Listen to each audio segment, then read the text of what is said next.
नमस्कार। प्राइम समाचारमा स्वागत छ। म सरोज कोइराला। म दृष्टिवाणी धिताल। सुरु गरौं अहिलेसम्मका प्रमुख समाचारबाट। विभिन्न 10वटा अध्यादेश आजदेखि निष्क्रिय। आर्थिक गतिविधि, कोरोनाको खोप आयात र अपराध तथा सुरक्षा महत्त्वपूर्ण काम प्रभावित। सत्ता र प्रतिपक्ष बीच टकराव कायमै। राजनीतिक दलहरूको स्वार्थले एकपछि अर्को समस्या। सरकार रमिते मात्रै संसद फेरि विघटनको खतरामा। प्रधानमन्त्री, एमाले र सभामुख बीच निकासको पहल भएन। केपी ओलीको कार्यशैली विरुद्ध एकजुट भएका 5 दलीय गठबन्धनमा मतभेद। एमसीसी मन्त्रीमण्डल विस्तार र साझा न्यूनतम कार्यक्रम कार्यान्वयनमा समझदारीको अभाव। नेपालमा कोरोना संक्रमणका कारण मृत्यु हुनेको संख्या 11,000 नाग्यो। सांकेतिक रूपमा मात्र चाडपर्व मनाउन प्रशासनको आदेश। कोरोनासँग मिल्ने रोगहरूको जोखिम बढ्दै। नेपालमा अवैध हुन्डी कारोबार नियन्त्रण हुन सकेन। प्रदेश 2 मा 1 वर्षमा मात्र करिब 3 करोड भन्दा बढी नेपाली र भारतीय रुपैयाँ सहित दर्जनौं मानिस पक्राउ। अफगानिस्तानबाट यस वर्ष सन् 2021 मा 6,34,000 भन्दा बढी विस्थापित। मुख्य कारण गृहयुद्ध र प्राकृतिक प्रकोप। र विश्व फुटबलको सर्वोच्च निकाय फिफाको वरियतामा नेपाल 168औं स्थानमा यथावत। पहिलो स्थानमा बेल्जियम।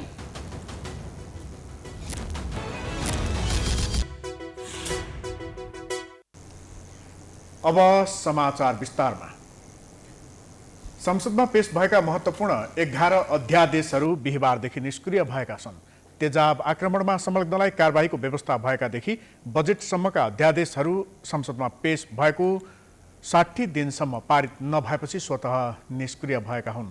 सरकारले बजेट बाहेक अन्य अध्यादेशको प्रतिस्थापन विधेयक समेत संसदमा पेश गरेको छैन। एक रिपोर्ट। नेपालको संविधान 2072 को धारा 114 अनुसार व्यवस्थापिकाको पहिलो बैठक बसेको 60 दिनभित्र अध्यादेश स्वीकृत नगरेमा स्वतः निष्क्रिय हुने व्यवस्था छ। अध्यादेश आएपछि संसदको पहिलो बैठक साउन 3 गते बसेको थियो। निष्क्रिय भएका अध्यादेशका कारण कोभिड-19 सङ्कट व्यवस्थापन समिति सीसीएमसीको काम कारबाही र खोप खरिद प्रभावित हुनेदेखि एसिड तथा बलात्कार जस्ता अपराधमा संलग्नहरूमाथिको कारबाही न्यून हुने अवस्था सिर्जना भएको छ। कतिपय महत्त्वपूर्ण काम नै रोकिने भएपछि सरकारले संसदमा अध्यादेशका प्रावधानहरू समेटेर विधेयक पेश गर्ने तयारी गरेको थियो। अध्यादेश संसदमा पेश गरेको 60 दिनभित्र प्रतिस्थापन विधेयक प्रमाणीकरण गरिसक्नुपर्ने व्यवस्था छ। साउन 3 मा संसदमा पेश भएको यो सहित 10 अध्यादेश स्वीकृत गराउने प्रक्रिया अघि बढाउन सरकार र संसदका बीचमा तालमेल नमिल्दा बिहीबारदेखि यी अध्यादेश स्वतः निष्क्रिय भएका हुन्। तत्कालीन प्रधानमन्त्री केपी शर्मा ओली नेतृत्वको सरकारले ल्याएका महत्त्वपूर्ण अध्यादेशहरू निष्क्रिय हुँदा केही गम्भीर अपराधमा सजाय गर्न समेत कानुनी जटिलता देखिएको छ। महान्यायाधिवक्ता कार्यालयका प्रवक्ता सञ्जीवराज रेग्मी अध्यादेशले जे कुरा संशोधन गरेको थियो त्यो सबै शून्य भएको बताए। एसिडमा सजाय, बलात्कारको मुद्दामा मिलापत्र गराउनेलाई सजायदेखि कोभिड खोप खरिदको विषय पुरानै अवस्थामा फर्किएको उनले बताए। यो बीचमा केही अध्यादेशहरू संसद नभएको अवस्थामा जारी भए र ती जारी भएका अध्यादेशहरू चाहिँ हिजोदेखि 60 दिन अवधि संसद पुगेको हुनाले चाहिँ निष्क्रिय भए। निष्क्रिय भइसकेपछिको परिणाम के हो भन्दाखेरि ती चाहिँ आजको दिनमा अस्तित्वमा छैनन्, कानुनको रूपमा छैनन् भन्ने हो। त्यसले पार्ने प्रभाव भनेको चाहिँ जे कुरालाई त्यसले रेगुलेट गर्न खोजेको थियो त्यो आजको दिनमा अब रहँदैन भन्ने हो।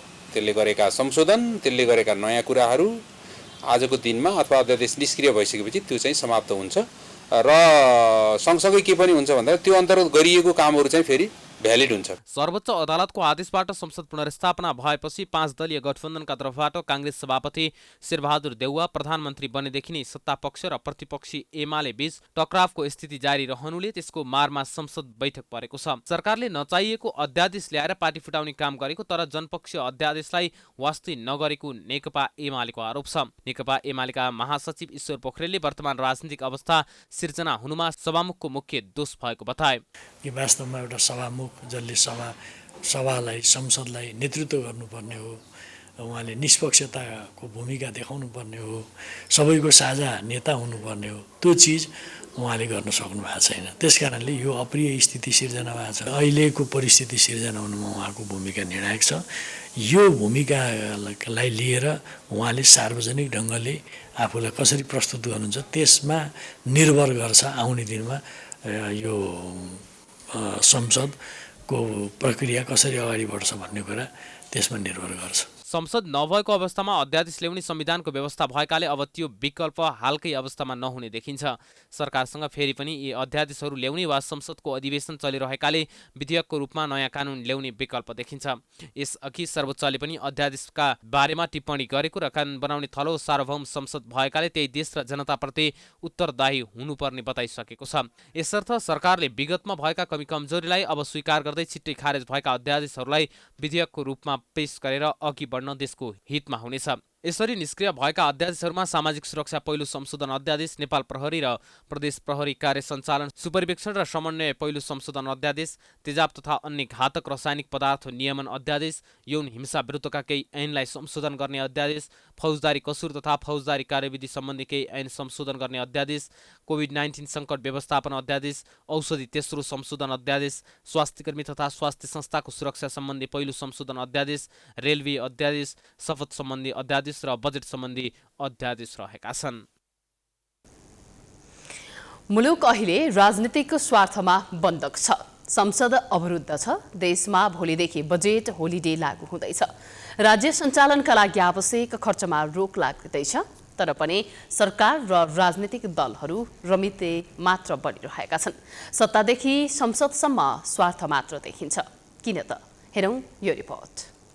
अहिले मुलुक राजनीतिक स्वार्थका कारण गम्भीर अवस्थामा पुगेको छ। सत्तारूढ र विपक्षी दलका आफ्नै स्वार्थका कारण राज्य संयन्त्रलाई नै बन्धक बनाइएको छ।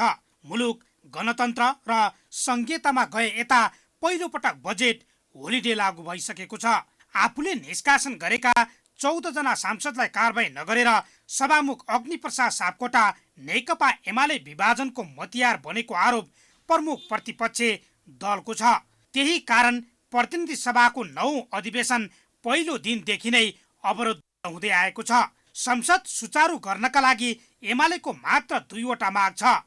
सभामुखले कि 14 जना सांसदलाई निष्कासन गरेको सूचना टास्नु पर्यो, नत्र आफैले मार्ग प्रशस्त गर्नु पर्यो। अन्यथा संसद चल्नै नदिने एमालेका संसदीय दलका उपनेता सुभाष नेमाङ बताउँछन्। मन लागेर गरिरहेको छैनौँ। सभामुखजीको विरुद्धमा यसरी रोस्टममा उभिनु हुँदैन, वेलमा प्रवेश गर्नु हुँदैन भन्ने हामीलाई थाहा छ। तर यति हुँदाहुँदै पनि हाम्रो नेता सभामुखले हामीप्रति भेदभाव गर्नुभयो भन्ने हामीलाई पर्यो। त्यो भान परेपछि हामी उभिएका हौँ। यो हाम्रो राजनीतिक डिसिजन हो। यसलाई लिएर तपाईँले जे प्रश्न उठाउनु भयो त्यो प्रश्नलाई सम्मानका साथ म ग्रहण गर्छु, तर हामीले बाध्यतावश यो गरेकै हो। नेकपा माओवादी केन्द्रका अध्यक्ष पुष्पकमल दाहालका विश्वास पात्र सभामुख सापकोटाले विपक्षको आक्रोशका कारण राजीनामा दिने विश्वास गर्न सकिँदैन।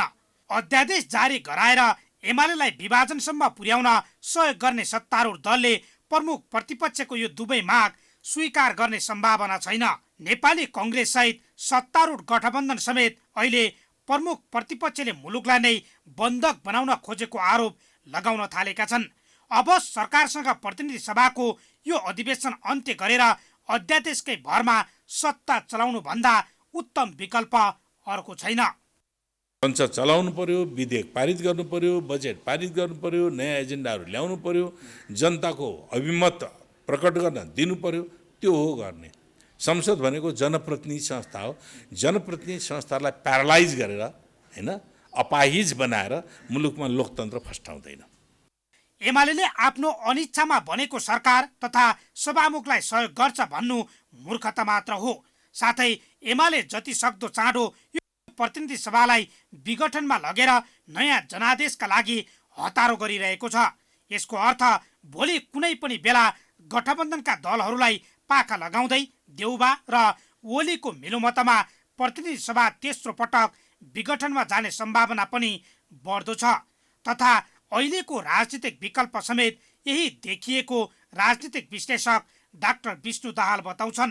विश्लेषण चाहिँ के हो भने अब अस्वाभाविक गठबन्धन बिस्तार टुट्छ। टुटेपछि स्वाभाविक रूपमा जाँदा विघटन गरेर केपी शर्मा ओलीहरूलाई लिएर चाहिँ शेरबहादुर देउवाले निर्वाचन घोषणा गर्नुहुन्छ भन्ने चाहिँ मेरो तर्क चाहिँ यहाँनिर छ। नेकपा एकीकृत समाजवादीले दलको मान्यता पाइसकेको अवस्थामा सभामुखले एमालेले कारबाही गरेका 14 सांसदहरूलाई निष्कासन गरेको सूचना टाँस्न पनि मिल्दैन। त्यसमाथि एकीकृत समाजवादीको दल दर्ता तथा 14 सांसद निष्कासनबारे अदालतमा समेत मुद्दा दायर छ। मुलुक राजनीतिक दलको बन्धक बनेको यस्तो अवस्थामा संसदीय अभ्यासले गति पाउनै पर्छ। त्यसका लागि सरकार, विपक्षी दल र सभामुखले नै पहल गर्नुपर्ने देखिन्छ। तर प्रधानमन्त्री शेरबहादुर देउबा र प्रमुख प्रतिपक्षी नेकपा एमालेका अध्यक्ष केपी शर्मा ओलीले छलफलबाट समस्याको समाधान गर्न अहिलेसम्म कुनै पहल गरेका छैनन्, जसले गर्दा मुलुक झनै अनिर्णयको बन्दी बन्दैछ। सभामुख मेरो गोरुको 12 टक्का भन्दै विपक्षलाई पेलेर जाने मनस्थितिमा पुगेका छन्। 2 पटक प्रतिनिधि सभाको विघटन गरेका एमाले अध्यक्ष ओलीलाई वर्तमान संसदप्रति मोह छैन। उता सरकारको नेतृत्व सम्हालेका नेपाली कङ्ग्रेसका सभापति देउबा समेत सहयोगी गठबन्धनका दलबाट आजित भइसकेका छन्। गठबन्धनका दलहरूसँग देउबा विरक्तिन थाल्नु, प्रमुख प्रतिपक्षी दलले कुनै पनि हालतमा संसद चल्न नदिनु तथा सभामुखले समेत संसदमा विपक्षीलाई पेलेर जाने नीति अख्तियार गर्नुबाट नेपालको संसदीय प्रणालीलाई नै असफलतातिर लैजान्छ कि भन्न सकिन्छ। यति बेला नेकपा एमाले संगठन विस्तारका लागि कार्यकर्ताहरूमाझ विभिन्न कार्यक्रम गरिरहेको छ। कार्यक्रममा अध्यक्ष केपी ओली लगायतका शीर्ष नेताहरूले सम्बोधन गर्ने गरेका छन्। सम्बोधनमा उनीहरूले एमाले विभाजन गरेर नयाँ पार्टी खोलेका माधव कुमार नेपाल, नेकपा माओवादी केन्द्रका अध्यक्ष पुष्पकमल दाहाल र सरकारप्रति चर्को आलोचना गरिरहेका छन्। एक रिपोर्ट। अध्यक्ष तथा पूर्व प्रधानमन्त्री केपी शर्मा ओलीले नेकपा माओवादी केन्द्रका अध्यक्ष पुष्पकमल दाहाल प्रचण्ड क्रमशः बिलाउँदै गएको टिप्पणी गरेका छन्। एमाले जिल्ला कमिटी भेला काठमाडौँलाई बिहिबार सम्बोधन गर्दै ओलीले नेकपा हुँदाको प्रचण्ड र अहिलेको प्रचण्ड बीचको भिन्नता दाँच्दैमा प्रचण्ड रूपी त्यो जहाज उडेको हेर्दै गयो, बिलाउँदै जान्छ, अलिक पर जाँदा बिस्तारै देख्न छोडिन्छ जस्तै हुने बताएका छन्। ओलीले प्रचण्डतिर लागेका नेता कार्यकर्ताहरूलाई उनको घरेलु कार्यकर्ता नहुन पनि सुझाव दिएका छन्। हिजो हामी नेकपा भएर एक ठाउँमा एकीकृत पार्टीमा बसेर काम गरिसक्यौँ, एकीकृत पार्टी भइसक्यौँ, फेरि कहाँ प्रचण्डलाई लहर लाग्यो भन्दैमा फेरि अलग भएर जाने। तपाईँहरू पार्टीको कार्यकर्ता हो कि प्रचण्डको घरेलु कार्यकर्ता? म साथीहरूलाई प्रचण्डको घरेलु कार्यकर्ता नहुन, पार्टीका कार्यकर्ता हुन, पार्टीमा फर्किएर एकीकृत पार्टीमा फर्किएर आउन, महान उद्देश्यका लागि काम गर्न, प्रचण्डको सेवा होइन। त्यस्तै उनले माधव नेपालतिर गएका कार्यकर्ताहरूलाई पनि एमाले मौरी भएको भन्दै फोहोरको डङ्गुर छोडेर फर्कन आह्वान गरेका छन्। अध्यक्ष ओलीले मौरीको संगत गरेर मात्रै फुलबारी पुगिने भन्दै एमालेमा लाग्न आग्रह गरेका हुन्। नेकपा एमाले भनेको मौरीको गोल हो, हेर्नुहोस् त कस्तो गोल छ।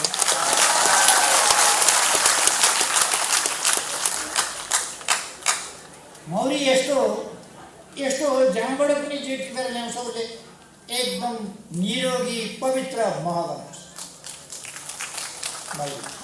ढिङ्गाले कहिले मह बनाउँछ? ताजा मह रोग फैलाउने मात्रै। ओलीले शान्तिपूर्ण आन्दोलन गरेका जनतालाई उत्तेजित नबनाउन सरकारलाई चेतावनी पनि दिएका छन्।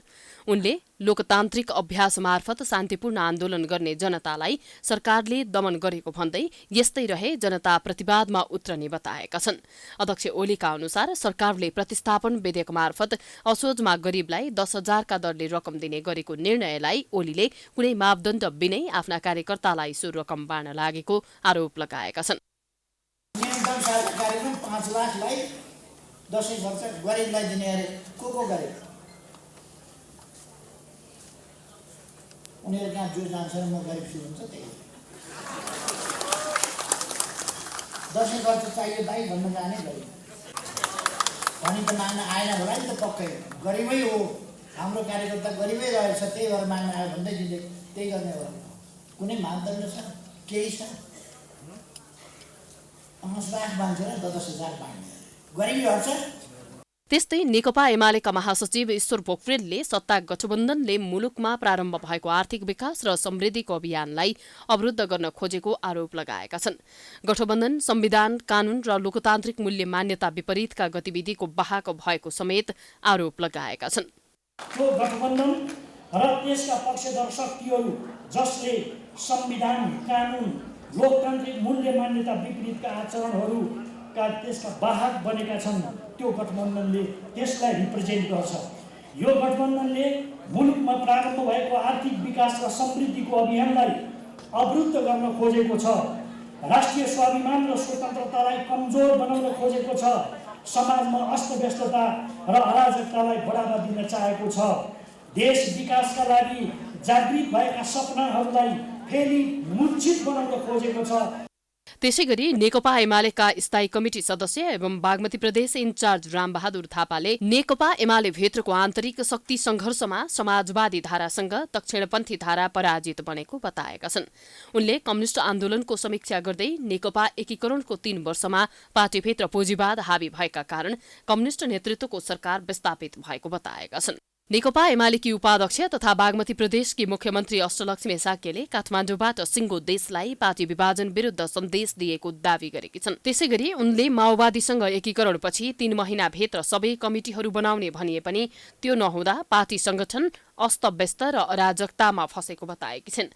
अदालतले फैसला गरेपछि आफूहरू एमाले हुन नपाउँदा जिन्दगीमा सबैभन्दा पीडा भएको सुनाउँदै 10 बुँदे सहमतिले आफूहरू एमाले हुन पाउँदा सबैभन्दा खुसी भएको साक्यले बताएकी छिन्। क्यामेरामा अनिस अधिकारीका साथमा रूपेश यादवको रिपोर्ट। समाचारको सिलसिला जारी छ, हामी विश्रामपछि आउँछौँ। विश्रामपछि स्वागत छ। अब बाँकी समाचार। असार 29 गते प्रधानमन्त्री नियुक्त भएका शेरबहादुर देउवाले अहिले आफूसहित 5 जना मन्त्रीको भरमा देश चलाइरहेका छन्। तत्कालीन प्रधानमन्त्री केपी शर्मा ओली सरकारले संविधान मिचेको, देश र जनताको पक्षमा काम गर्न नसकेको आरोप लगाएर बनेको गठबन्धनमा खटपट पर्दा सरकार सञ्चालन र राजनीतिक निकासमा समेत अन्योलता बढेको छ। एक रिपोर्ट। सरकार गठनको सुरुवाती समयमा एमाले र जनता समाजवादी पार्टीको आन्तरिक विवाद मिलेपछि मात्रै मन्त्रीमण्डललाई पूर्णता दिने भनियो। एमाले वरिष्ठ नेता माधव कुमार नेपाल नेतृत्वको नयाँ दल नेकपा एकीकृत समाजवादी पार्टीले दलको मान्यता पाएपछि र दल विभाजन सम्बन्धी अध्यादेशकै कारण जनता समाजवादी पार्टी विभाजन भएपछि पनि सरकारले पूर्णता पाउन सकेन। पातलिएको गठबन्धन दलको बैठकमा सरकार विस्तारमा ढिलाइ भएको भन्दै प्रधानमन्त्री देउवाले मन्त्रीको नाम मागे पनि गठबन्धनका नेताहरूले प्रधानमन्त्रीको चासोलाई महत्त्व दिएनन्। गठबन्धनका कतिपय नेताहरू त राजनैतिक निकास सभामुख अग्निप्रसाद सापकोटाको आगामी कदममा भर पर्ने बताइरहेका छन्। प्रधानमन्त्रीले भन्दा सभामुखले हो। सभामुखले चाहिँ संसदको बैठकलाई सुचारू गर्नको लागि सबभन्दा पहिले त सभामुखले नै पहल कदमी गर्नुपर्छ भन्ने मेरो मान्यता हो। किनभने संसद भनेको सरकारलाई सहयोग गर्ने, सरकारको बिजनेसलाई अगाडि बढाउने दायित्व भनेको संसद। सत्तारूढ गठबन्धनका नेताहरूबीच दिनौँ जसो बैठक भइरहे पनि मन्त्रालय भागभण्डा, राजनैतिक नियुक्ति र एमसिसी लगायतका विषयमा फरक मतसहितको विवाद बढेपछि भेटवार्ता पछिल्लो समय पातलिएको छ। राजनैतिक दल विभाजन सम्बन्धी नयाँ अध्यादेश अनुसार प्रदेश सभा सदस्य र स्थानीय तहका जनप्रतिनिधिलाई दल रोज्ने समय भदौ 22 मा सकिएपछि सरकारले पूर्णता पाउने आशा गरिएकोमा यो पनि पुरा हुन सकेको छैन। अर्कोतिर मन्त्री परिषद विस्तार गर्दा असन्तुष्ट समूहले अध्यादेश अनुसार फेरि 20% संख्या पुर्याएर दल विभाजन गर्ने डर गठबन्धनमा आबद्ध दल जसपाका नेताहरूमा छ। गठबन्धन दल नेपाली काङ्ग्रेस, माओवादी केन्द्र, जसपा, माधव नेपाल नेतृत्वको नेकपा एकीकृत समाजवादी बीच मन्त्रालयको संख्यामा सहमति जुटेको दावी गरिए पनि कुन मन्त्रालय कसले पाउने भन्नेमा विवाद कायमै छ। यो विवादले समेत गठबन्धनको दिगोपनमा प्रश्न उब्जाएको छ। गठबन्धन दलका नेताहरूले सरकार सञ्चालनमा न्यूनतम साझा कार्यक्रम तयार पारे पनि इमान्दार कार्यान्वयनमा एकअर्काको आशंका गरिरहेका छन् र पनि नेताहरू सामान्य खटफटले गठबन्धनमा फाटो नआउने दावी गर्छन्। सरकार निर्माणमा आफूहरूको भूमिका निर्णायक भएकाले माओवादी केन्द्रले पाएकै जस्तो शक्तिशाली मन्त्रालय पाउनुपर्ने अडानमा एकीकृत समाजवादी दल रहेको छ। अर्कोतिर अमेरिकी विकास सहयोग परियोजना एमसिसीको विषयलाई लिएर समेत सत्तारूढ दलबीच मतभिन्नता प्रकट भइरहेको छ। यसले पनि सरकार विस्तारलाई गति दिन र गठबन्धन फुटाउने जोखिम बढाएको छ। कदर गर्नुभयो, उहाँले चाहिँ समेट्नुभयो भने संसद चल्न सक्छ। यदि भावनालाई कदर गर्न सक्नु भएन भने संसद एक रत्ती चल्न सक्दैन। तत्कालीन नेकपामा रहँदा अध्यक्ष एवं प्रधानमन्त्री ओलीसँगको अन्तर्विरोधको बदला लिन गठबन्धनसँगै देउबालाई प्रधानमन्त्रीमा अघि सारेका माओवादी केन्द्रका अध्यक्ष प्रचण्डले माधव नेपालको एकीकृत समाजवादी उपेन्द्र बाबुराम नेतृत्वको जनता समाजवादीको बलियो गठबन्धन बनाएर प्रधानमन्त्री देउबासँग सरकार र राजनैतिक नियुक्तिमा ठूलो हिस्सेदार बन्न समेत देउबालाई इमानदार रूपमा सहयोग नगरेको आकलन समेत राजनैतिक वृत्तमा भइरहेको छ। सत्ता गठबन्धनमा बढ्न थालेको किचलोका कारण प्रमुख प्रतिपक्षी दल नेकपा एमाले समेत पर्ख र हेरको अवस्थामा छ। प्रधानमन्त्री देउबा यति बेला मागेको सबै दिएर गठबन्धन टिकाउने वा वैकल्पिक राजनीतिको निकास खोज्ने भन्ने दोधारमा देखिएका छन्। नेपालमा कोरोना संक्रमणका कारण मृत्यु हुनेको संख्या 11,000 पुगेको छ। बिहिबार 11 जनाको मृत्यु भएपछि नेपालमा कोरोना संक्रमणबाट मृत्यु हुनेको संख्या 11,002 पुगेको छ। स्वास्थ्य तथा जनसङ्ख्या मन्त्रालयका अनुसार कोरोना संक्रमणका कारण भएको मृत्युदर नेपालमा करिब 1.5% छ। पछिल्लो 24 घण्टामा गरिएको 11,208 पीसीआर परीक्षण र 3,971 एन्टिजेन परीक्षण गर्दा 1,511 जनामा कोरोना भाइरसको संक्रमण देखिएको छ। संक्रमण पुष्टि भएका मध्ये काठमाडौँमा 293, भक्तपुरमा 39 र ललितपुरमा 98 जना गरी काठमाडौँ उपत्यकामा 430 जना थपिएका छन्। आज भेटिएका संक्रमित सँगै नेपालमा कुल संक्रमितको संख्या 8,70,176 पुगेको छ। कोरोना संक्रमण पश्चात थप 1,689 जना निको भएका छन्। हालसम्म 7,45,215 जना संक्रमण मुक्त भएका छन्। संक्रमण पश्चात निको हुने दर 95.3% छ। हाल देशभर सक्रिय संक्रमितको संख्या 25,772 जना रहेका छन्, जसमध्ये 24,222 जना होम आइसोलेसनमा रहेका छन् भने 1,550 जना संस्थागत आइसोलेसनमा रहेका छन्। कोरोनाका बिरामी मध्ये 407 जना आइसियु र 128 जना भेन्टिलेटरमा उपचाररत छन्।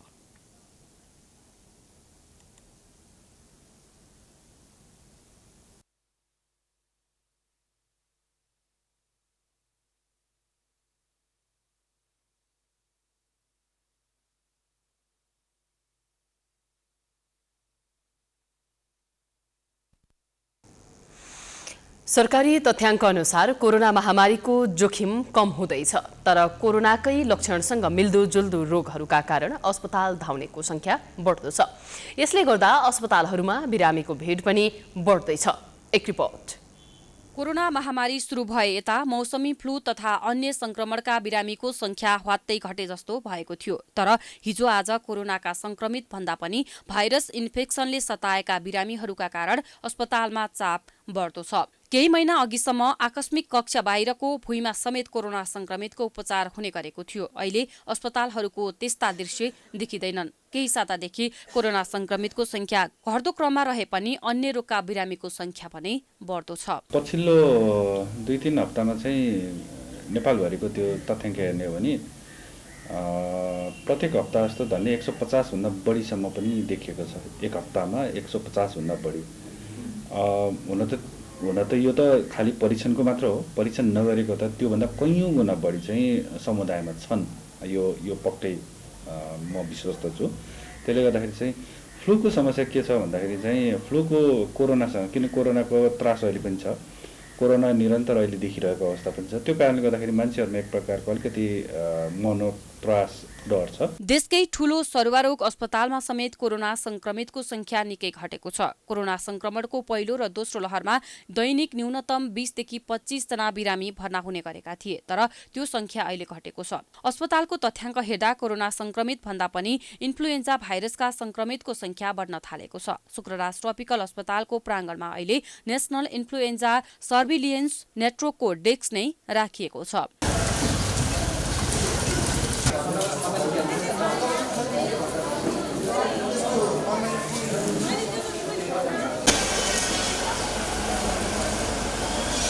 झण्डै 1 महिनादेखि भाइरस इन्फ्लुएन्जाका बिरामी ह्वात्तै बढ्न थालेका हुन्। डाक्टर पुनका अनुसार काठमाडौँ उपत्यकाका हरेक परिवारमा 2 देखि 4 जनामा इन्फ्लुएन्जाका बिरामी भेटिने गरेका छन्। इन्फ्लुएन्जा हुँदा सास फेर्न गाह्रो हुने, टाउको दुख्ने, आँखा रातो हुने, नाकबाट पानी बग्ने, घाँटी दुख्ने, थुक्ने गाह्रो हुने, थकाइ लाग्ने, हलचल गर्न मन नलाग्ने जस्ता लक्षणहरू देखिने गरेका छन्। यसमा पनि ज्वरो अचानक आउने, घाँटी दुख्ने, खोकी लाग्ने, छाती दुख्ने, जिउ दुख्ने, कसैलाई पखाला लाग्ने नै हुन्छ।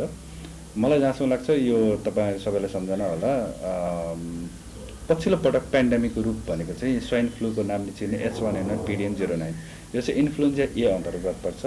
इन्फ्लुएन्जा चाहिँ ABCD गरेर 4 प्रकारको छ, जसमध्येमा ए र बी मानिसहरूलाई बढी दुःख दिन्छ।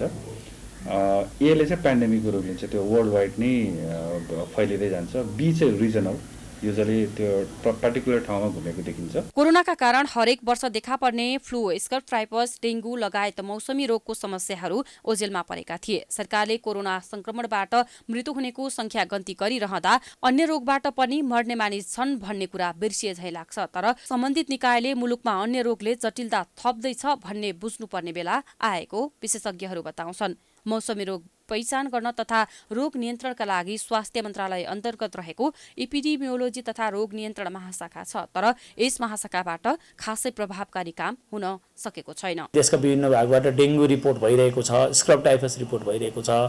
स्क्रब टाइफसको जुन पोजिटिभ आएका व्यक्तिहरूको मृत्यु भएको पनि तथ्याङ्क छ हैन। त्यो हाम्रोमा तिनीहरू अहिले पनि हाम्रा भनौँ न स्वास्थ्य जोखिमभित्रै पर्ने समस्याहरू हुन्। डेङ्गु अहिले पनि छ, तर तुलनात्मक रूपमा 2 वर्ष अगाडि जति थियो डेङ्गी गत वर्ष र अहिले त्यति चाहिँ देखिएको छैन, छन चाहिँ छ। राजधानीका विभिन्न अस्पतालमा मौसमी रोगका बिरामी देखा पर्न थालेका हुन्। समयमै रोग पहिचान हुन नसक्दा कतिपयको ज्यानै समेत जाने गरेको छ। यस्ता रोगहरूलाई व्यवस्था गर्दा कोरोना महामारीसँगै थप समस्या उत्पन्न हुन सक्ने देखिन्छ। काठमाडौँ उपत्यकाका जिल्ला प्रशासन कार्यालयहरूले सांकेतिक रूपमा मात्र चाडपर्व मनाउन आदेश जारी गरेका छन्। आज बसेको काठमाडौँ उपत्यकाका 3 सिडिओको बैठकले निषेधाज्ञालाई थप खुकुलो तुल्याएका छन्। असोज 1 गतेदेखि अर्को आदेश नभएसम्म शर्तसहित विभिन्न क्षेत्रहरूलाई खुलाउने निर्णय बैठकले गरेको छ। जसअनुसार असोज 1 गतेदेखि डिसिसी एमसीसँग समन्वय गरेर स्कुल खुलाउन पाइने भएको छ। स्वास्थ्य प्रोटोकलको पूर्ण पालना गरी न्यूनतम सहभागितामा सांकेतिक रूपमा मात्र मनाउने निर्णय पनि भएको आदेशमा उल्लेख छ। कोभिड संक्रमण कायमै रहेकाले अनावश्यक रूपमा घर बाहिर निस्कने, भिड गर्ने, सभा जुलुस गर्ने, जात्रा महोत्सव, भोज भतेर नगर्ने र नगराउने आदेश पनि जारी भएको छ। विद्यालयमा कार्यरत शिक्षक, कर्मचारी, सवारी चालक तथा सहचालक, क्यान्टिन सञ्चालक र पदाधिकारीले अनिवार्य रूपमा खोप लगाउनुपर्ने आदेश पनि जारी भएको छ। प्रशासनको आदेश अनुसार स्थानीय ढुवानी बिहान 9 बजेदेखि 11 बजे र अपराह्न 4 देखि 7 बजेसम्म गर्न पाइने छैन। यस्तै सार्वजनिक तथा निजी निर्माण कार्यका लागि निर्माण सामग्री ढुवानी राति 9 बजेदेखि बिहान 5 बजेसम्म मात्र सञ्चालन गर्न पाइनेछ। चिनिया सीमावर्ती हुम्लाको नामखामा नेपाली भूमि अतिक्रमण भए नभएको अध्ययन गर्न सरकारद्वारा गठित कार्यदलले स्थलगत अध्ययनको कार्यलाई टुङ्ग्याएको छ।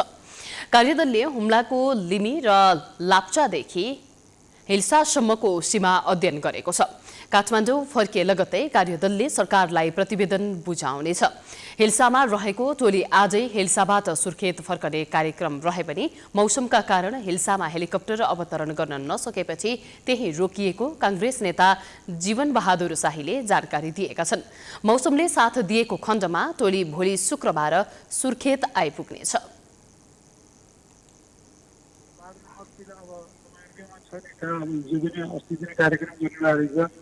अब यताको पिलरमा उनीहरूले भन्ने कुरो के थियो कि 12 नम्बरको पिलर नयाँ बनाएको छ होइन, अनि यता जुन घर बिल्डिङ बनाएकोहरू चाहिँ त्योभन्दा उतापट्टिको बाटो पहिला हामीले खन्ने भन्ने छ। अब नक्सा के छ भन्ने कुरो चाहिँ अब हामीले थाहा पाउने कुरो भएन, त्यो त्यहाँ छ।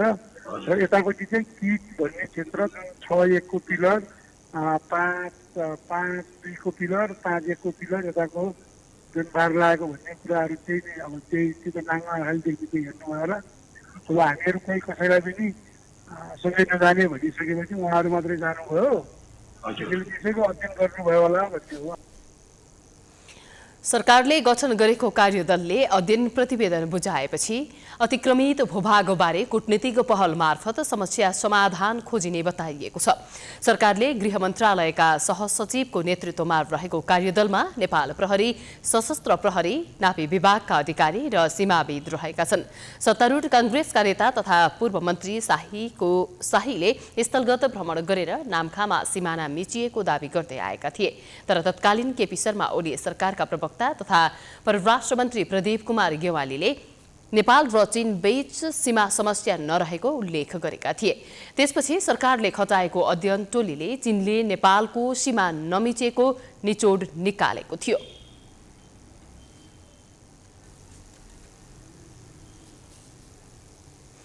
समाचारको सिलसिला अझै जारी छ। हामी विश्रामपछि आउँछौं।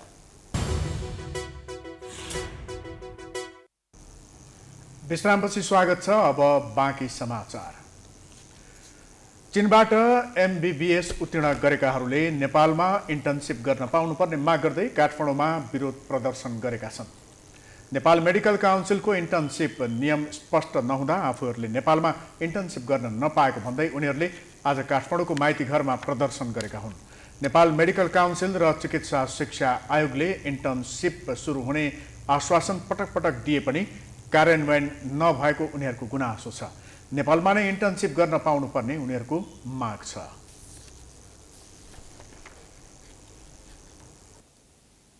हामी चाहिँ यो कोभिड पेन्डेमिकले गर्दा 2020 फेब्रुअरीमा चाहिँ नेपाल फर्केका थिए सर। तर अब यही पेन्डेमिकले गर्दा चाइनाले चाहिँ हाम्रो भिजा पोलिसी भिजा नै क्यान्सल गरिदियो। अनि फेरि बोलाउन पनि बोलाएको छैन होइन। हामी चाहिँ अब चाइनाले बोलाउँछ नभए हाम्रो सरकारले पहल गरेर हामीलाई केही गरेको कुनै बाटो हाम्रो टुङ्ग्याउँछ। किन भन्दा हामीले 5 वर्ष 9 महिना चाइनामै पढेर आएँ। 3 महिना मात्र मेरो इन्टर्नसिप बाँकी छ। त्यही भएर सरकारले टुङ्गो पुर्याउँछ भन्ने हामीलाई चाहिँ आश थियो। तर पछि हेर्दै गएपछि के भयो भने सरकारलाई पनि हाम्रो प्रति केही जवाबदेही छैन जस्तो लाग्यो क्या मलाई। मेडिकल काउन्सिलको इन्टर्नसिप नियममा विद्यार्थीले आफू पढेको संस्था र नेपाल मेडिकल काउन्सिलको पूर्व स्वीकृति लिएर मात्र नेपालभित्रका संस्थामा इन्टर्नसिप गर्न पाउने र यस प्रकारको इन्टर्नसिप नेपाल मेडिकल काउन्सिलको नियमभित्र रहेर गर्नुपर्ने व्यवस्था छ। उक्त व्यवस्था स्पष्ट नहुँदा आफूहरूलाई इन्टर्नसिप गर्न रोकिएको विद्यार्थीले आरोप लगाएका छन्।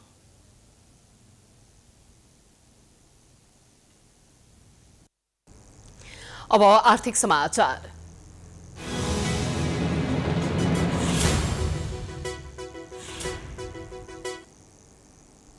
कोरोना महामारीका कारण सर्वाधिक प्रभावित बनेको क्षेत्रमध्ये एक पर्यटन पनि हो।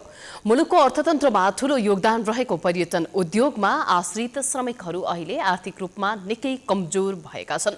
त्यही कारण रोजगारी गुमाएका पर्यटन मजदुरका लागि नेपाल पर्यटन बोर्ड र संयुक्त राष्ट्र संघीय विकास कार्यक्रमको सहकार्यमा रोजगारीको अवसर सृजना गरिएको छ। यो कार्यक्रमबाट मजदुर खुसी भएका देखिन्छन्। एक रिपोर्ट।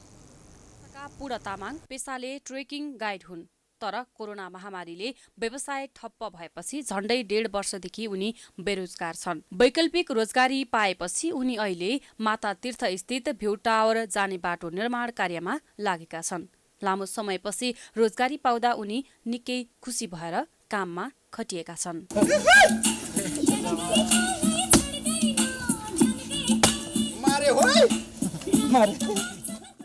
लामो समयपछि काम पाउँदा उनले केही हदसम्म राहत महसुस भएको उनी बताउँछन्। काम भने सोचे भन्दा गाह्रो भएको उनको धारणा छ। धेरै पछि अब हामी भएर बसेको थियो।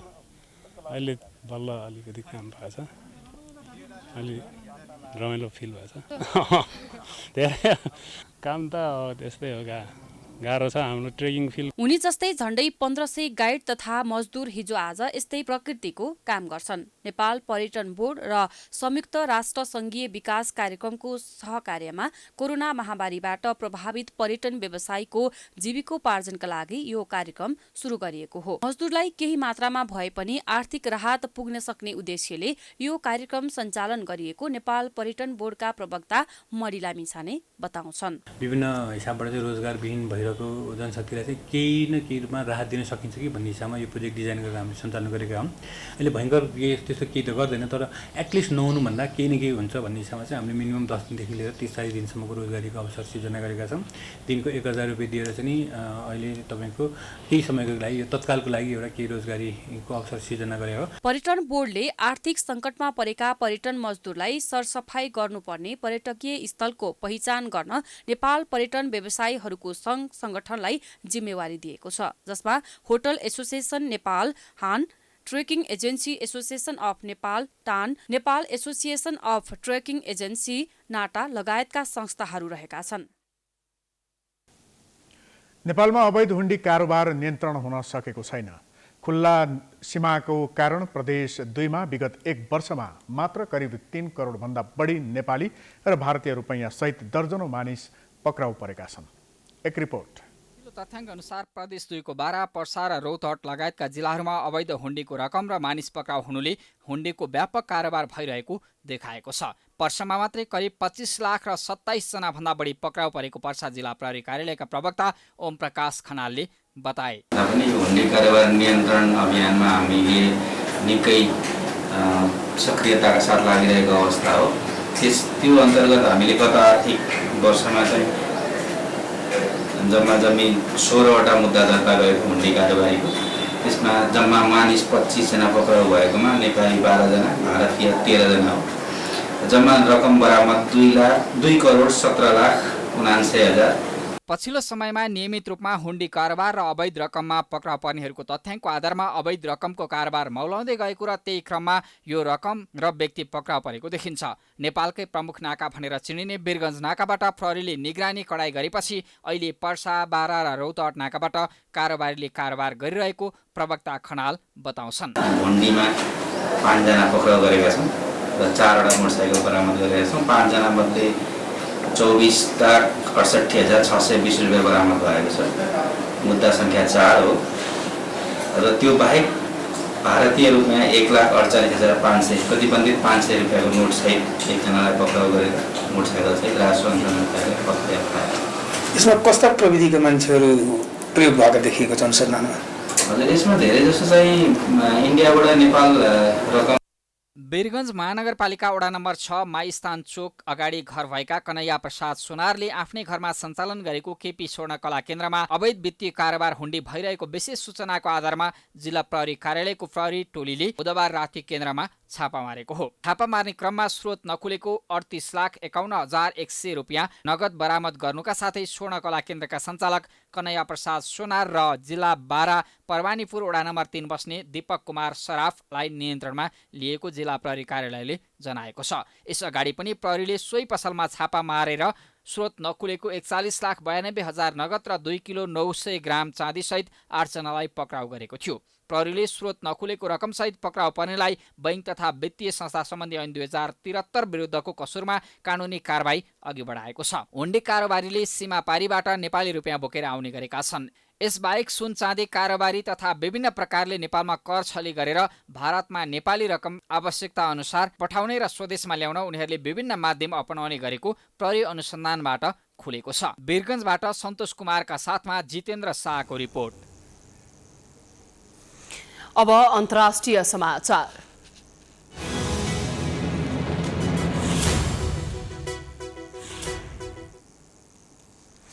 अफगानिस्तानबाट यस वर्ष 6,34,000 भन्दा बढी विस्थापित भएका छन्। यो संख्या देशभित्र मात्रै विस्थापित भएका अफगानहरूको हो। सेप्टेम्बर 12 सम्मको विवरण अनुसार कुल 6,34,800 भन्दा बढी विस्थापित भएको देखिन्छ। विस्थापित भएका मध्ये 2,82,246 जनालाई विभिन्न सहयोग पनि प्रदान गरिएको अधिकारीहरूले जनाएका छन्। देशमा भइरहेको आन्तरिक द्वन्द्वका कारण उनीहरू विस्थापित भएका हुन्। तालिबान विद्रोहीहरूले सत्ता कब्जा गरेपछि देशभन्दा बाहिर विस्थापित भएकाहरूको संख्यामा पनि वृद्धि भएको छ। तर विस्थापित भएका मध्ये 28,000 भन्दा बढी प्राकृतिक प्रकोपका कारण विस्थापित भएको पाइएको छ। देशबाहिर विस्थापित भएका मध्ये विदेशी नागरिकहरूको संख्या धेरै रहेको छ। अफगानिस्तानमा विस्थापित भएका र संकटमा परेकाहरूलाई सहयोग गर्न संयुक्त राष्ट्रसङ्घले सबैलाई आह्वान गरेको छ।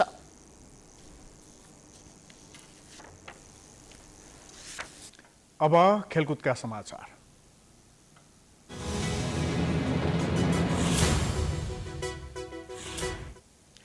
विश्व फुटबलको सर्वोच्च निकाय फिफाको वरियतामा नेपाल यथावत रहेको छ। विश्व फुटबलको सर्वोच्च निकाय फिफाले बिहिबार सार्वजनिक गरेको नयाँ वरियतामा नेपाल यथावत रहेको हो। नयाँ वरियतामा नेपाल 168औं स्थानमा रहेको छ। अघिल्लो वरियतामा नेपाल 168औं स्थानमै रहेको थियो। नेपालले हालै भारतसँग 2 मैत्रीपूर्ण खेल खेलेको थियो। नेपालले पहिलो खेल 1-1 गोलको बराबरीमा खेलेको थियो। दोस्रो मैत्रीपूर्ण खेलमा भारतले नेपाललाई 2-1 ले हराएको थियो। नेपाल दक्षिण एसियाली राष्ट्रको वरियतामा तेस्रो स्थानमा रहेको छ। नेपालभन्दा अघि भारत र मालदिप्स रहेको छ। भारत 107औं स्थानमा रहेको छ भने मालदिप्स 158औं स्थानमा रहेको छ। नेपालभन्दा तल भुटान, बङ्गलादेश, श्रीलङ्का र पाकिस्तान रहेका छन्। बङ्गलादेश 189औं, भुटान 187औं, पाकिस्तान 198औं र श्रीलङ्का 205औं स्थानमा रहेका छन्।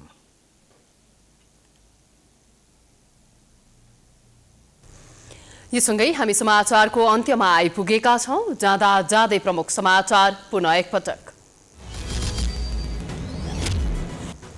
विभिन्न 11वटा अध्यादेश आजदेखि निष्क्रिय। आर्थिक गतिविधि, कोरोनाको खोप आयात र अपराध तथा सुरक्षाका महत्त्वपूर्ण काम प्रभावित। सत्ता र प्रतिपक्ष बीच टकराव कायमै।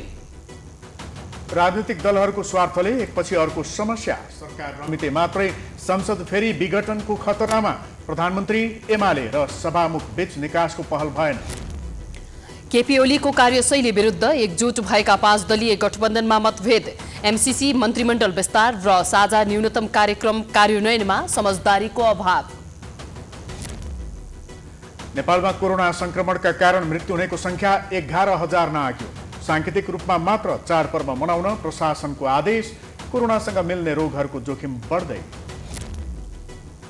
नेपालमा अवैध हुन्डी कारोबार नियन्त्रण हुन सकेन। प्रदेश 2मा 1 वर्षमा मात्र करिब 3 करोड भन्दा बढी नेपाली र भारतीय रुपैयाँ सहित दर्जनौं मानिस पक्राउ। अफगानिस्तानबाट यस वर्ष सन् 2021मा 6,34,000 भन्दा बढी विस्थापित। मुख्य कारण गृहयुद्ध र प्राकृतिक प्रकोप।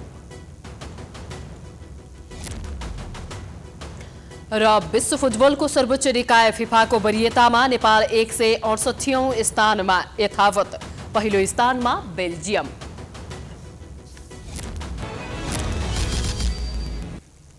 समाचार अहिलेलाई सकियो। यसपछिको प्रस्तुति जनता जान्न चाहन्छन् ऋषि धमलाको साथमा। हेर्दै गर्नुहोला प्राइम टाइम्स टेलिभिजन। नमस्कार।